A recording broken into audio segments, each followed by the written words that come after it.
Green, and as Bobby mentioned, I'm the current Vice President of GMCIA, which stands for the Greater Madera County Industrial Association.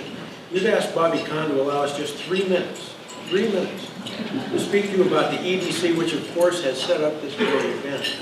Over the years, the Madera EDC has done a great job of public relations for the cities and the county of Madera, but they've been shy about talking about themselves, and that's why I'm here. The Economic Development Commission was originally formed in 1969 as the Madera County Industrial Development Commission.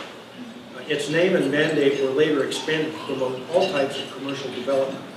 The mission of the EDC in a nutshell is to attract new businesses, retain existing businesses, and assist existing businesses to expand.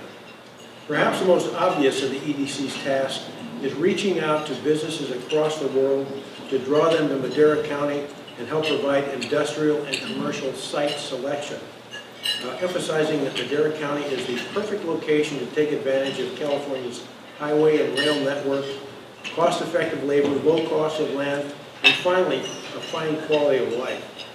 That sounds easy, right? To be honest, this is actually a very challenging task, particularly because over the years, Sacramento has moved relentlessly to create the most business-unfriendly environment in the U.S., and business people outside of California know it. The EDC has not given up, however.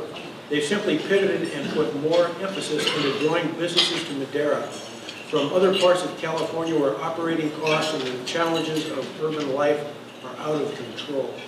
Of course, that also means that we have to compete for those same businesses to draw them in with the surrounding counties, including Mariposa, Merced, and heavily resourced Fresno, just to name a few.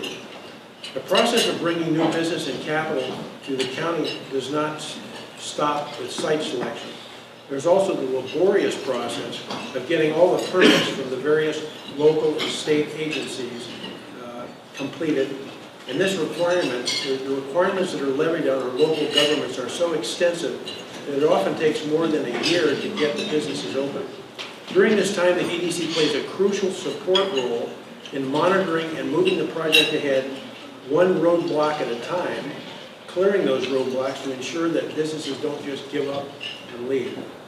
Besides these, the EDC provides many other services that people may not know about to expand and grow local jobs, including project assistance, small business assistance, business incentive information, small business gap financing, information on workforce programs, economic reports, relevant public policy advocacy, infrastructure development through grant applications, retention and expansion of existing businesses, management incentive programs, and as Bobby mentioned, and in full disclosure, they also provide administrative support to my association, GMCIA.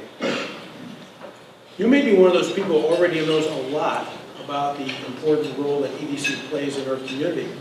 But did you know that this independent agency is funded jointly by the county and the 2 cities, and that the EDC budget represents only about 0.1% of their collective annual budgets?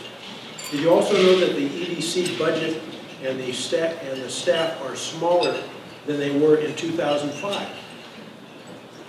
Many of you have heard our Federal Secretary of Defense, Mattis, talk about how our beloved armed forces' long-term planning challenges are brought on by Washington's continuing resolutions and uncertain and fluctuating annual budgets. The EDC faces a much smaller but an analogous planning challenge because each year the EDC must seek funding separately from each of the 3 government bodies in our county, one budget year at a time. As you all listen today to each of our government officials talk about how their agencies have been recovering over the past year, please remember that the EDC performs many tasks that are very important to that continued recovery and development. In closing, I'd like to say, on behalf of our association president, Ron Flores, and the entire membership of GMCIA, that we would urge all of our diligent public officials in whom we place so much fiduciary trust to consider entering into an arrangement with the EDC to grant adequate multi-year funding so they can effectively plan and execute the mission that you have assigned them, so they can bring new investment capital and retain and grow new jobs for the future of Madera. Ladies and gentlemen, thank you for your attention.